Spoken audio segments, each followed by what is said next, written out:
Salam Swastiastu. Selamat berjumpa kembali sama saya Loh Madi Swastikarannya dari SMA Negeri 1 Semarapura. Hari ini akan membawakan mengenai pertumbuhan dan perkembangan makhluk hidup. Materi ini dapat ditemukan pada pembelajaran biologi di kelas 12 IPA. Sudah siapkah Anda belajar? Iya. Mari kita perhatikan gambar maupun video berikut ini. Pertumbuhan dan perkembangan. Kompetensi dasar yang ingin dicapai adalah menjelaskan pengaruh faktor internal dan faktor eksternal terhadap pertumbuhan dan perkembangan makhluk hidup. Dengan indikator tujuan menjelaskan pertumbuhan dan perkembangan, kemudian menjelaskan peristiwa perkembangan dan pertumbuhan. Berikutnya menjelaskan faktor internal dan faktor eksternal yang mempengaruhi pertumbuhan dan perkembangan. Berikutnya mari kita simak video.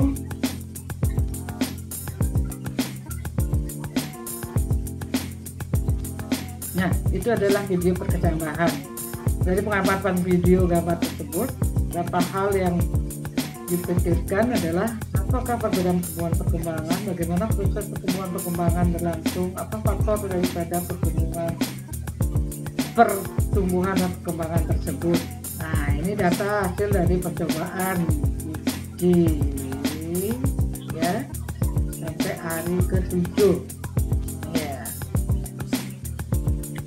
Berikutnya dapat kita definisikan pertumbuhan dan perkembangan itu sebagai berikut. Pertumbuhan adalah peristiwa perubahan biologis yang terjadi pada seluruh makhluk hidup berupa pertambahan ukuran volume, tinggi, dan massa yang bersifat kuantitatif dan irreversibel. Sedangkan perkembangan adalah proses diferensiasi dan spesialisasi sel, prosesnya menuju tercapainya kedewasaan. Nah, kita lihat perkecambahannya ya. Jadi biji yang dorman yang tidak aktif akan aktif bila air masuk ke dalam biji tersebut, maka hormon gibberellin akan aktif. Kemudian gibberellin merangsang ya aleuron untuk mensintesis enzim amilase. Kemudian cadangan makanan akan diubah oleh enzim amilase menjadilah glukosa yang dipakai sebagai energi dalam metabolisme pertumbuhan kecambah. Berikutnya tipe perkecambahan ada dua, ada tipe hipogeal dan ada epigeal. Hal ini dibedakan dengan pertumbuhan perkecambahan tersebut. Kalau yang epigeal ya, seperti legodolnya tetap berada di dalam tanah ya, itu kotilnya tumbuh ke atas. Berikutnya yang epigeal, kotiledonnya terangkat ke atas karena hipokotilnya lebih cepat pertumbuhannya. Nah, demikian perkembangan ini. Berikutnya kita lihat pertumbuhan dan perkembangan. Yang pertama adalah pertumbuhan primer pada akar maupun batang. Kita lihat akar ya. Pada tudung akar ini di belah atasnya ada sel-sel yang meristematis, artinya yang pesat pembelahannya. Nah, daerah ini meristematis ini dibedakan jadi 3 daerah, yaitu daerah pembelahan, daerah pemanjangan, dan diferensiasi.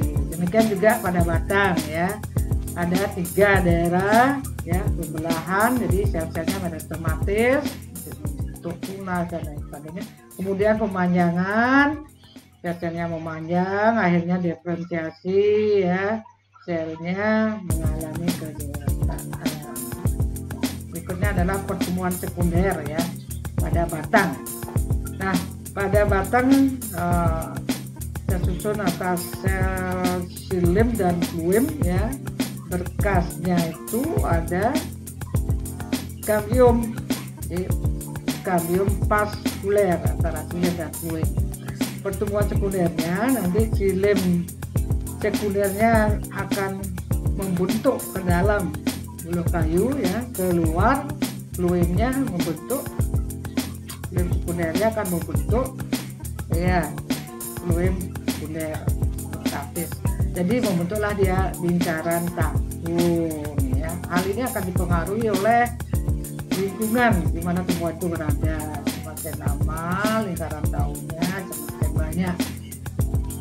Berikutnya adalah faktor-faktor yang mempengaruhi pertumbuhan dan perkembangan pada tumbuhan, yaitu faktor internal dan faktor eksternal.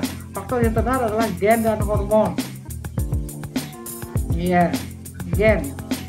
Jadi dari induknya ya, gen itu akan diwariskan secara genetis ya kepada keturunannya dan dipengaruhi oleh lingkungan juga. Kalau gen induknya bagus, keturunannya juga akan bagus. Berikutnya hormon sangat maju ya pada tumbuhan, itu namanya fitohormon. Kita lihat ya sekarang fitohormonnya. Nah ini gambarannya daripada tumbuhan, ada beberapa hormon ya, lalu auksin, dopamine, giberellin, asetilin, dan asam absisat ya. Nah ini ada pengaruhnya hormon giberellin, pengaruhnya pada perkecambahan, pertumbuhan dewasa, pembungaan dan pembuahan. Sedangkan auksin untuk pertumbuhan menjadi dewasa, pembungaan dan perkembangan buah. Untuk dopamine menuju dewasa. Nah lihat ini ya. Kemudian untuk absisat ya, ini untuk peluruhan bangkai daun, kemudian dormansi biji. Nah ini ya, jadi ini adalah peranan daripada hormon-hormon auksin, giberellin, ethilin, sitokin, dan asam absisat ya. Selanjutnya kita akan melanjutkan dengan faktor eksternal, nutrisi, suhu, cahaya, air, pH, dan kelembaban.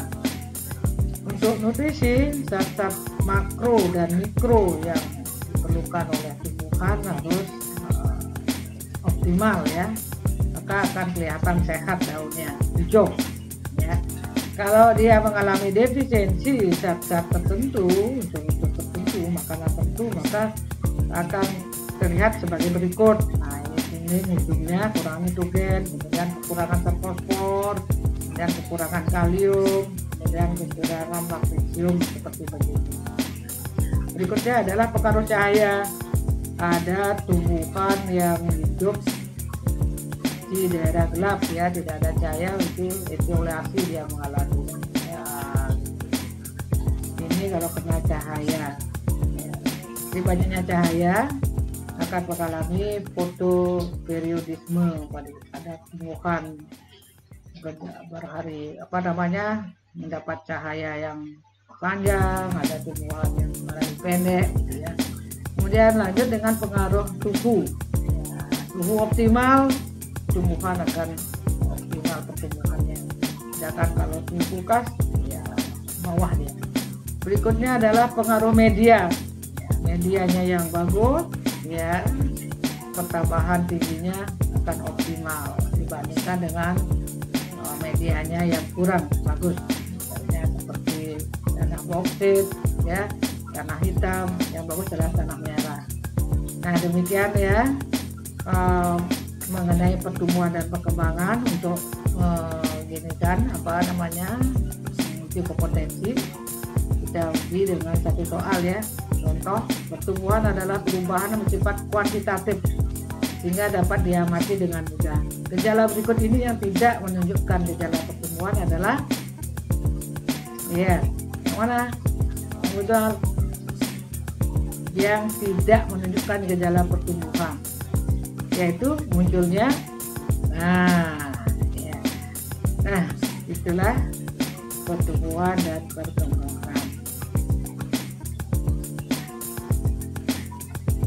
Nah, demikianlah pemaparan materi dari pertumbuhan dan perkembangan makhluk hidup. Untuk melatih kompetensi anak, silakan soal-soalnya dilatih. Sekian, terima kasih. Om Santi Santi Santi.